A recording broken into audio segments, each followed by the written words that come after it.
And then we'll, like we talked about a little bit here, the NDSU, they took care of Western Illinois 56-17. That game was over within the first 5 minutes of the game. Bison got off to a fast start. It was a three and out. First play by the Bison was a 47-yard Kobe Johnson touchdown run. Next possession on defense, Western Illinois goes for it. NDSU stops them. Zach Mathis might be having a future at on the D line because he was the one that made the tackle. And then a couple of plays later, another touchdown run by I think this one was Tamarick Williams. Go up 14-0. It was 5 minutes into the game. Game was over.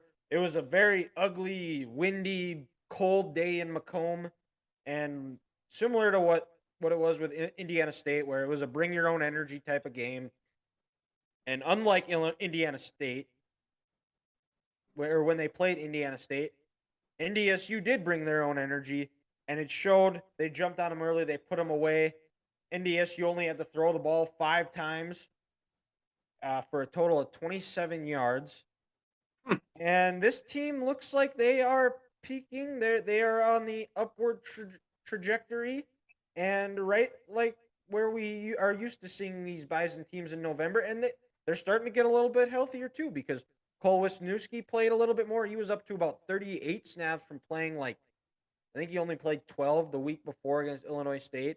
And Dom Izzo noticed it on the and he's mentioned it on his in the Bison post game show that their All American D end and D tackle Eli Mostert was out of a walking boot.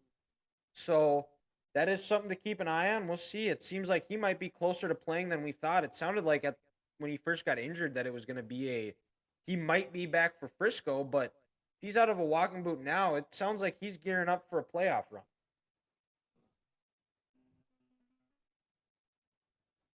Well, yeah, and that's all you can ask for, especially, hopefully you get that other first round bye so you don't have to play the Thanksgiving weekend. And then what? Position yourself in for what, three playoff home games, or at least two Probably before a two trip for to sure. Well, and Frisco.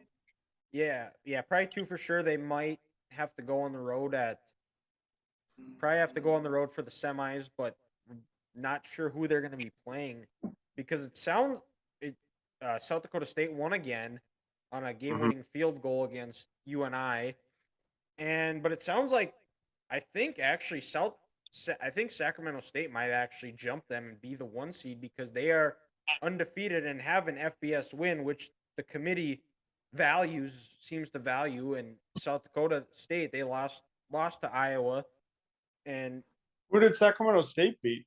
Colorado State.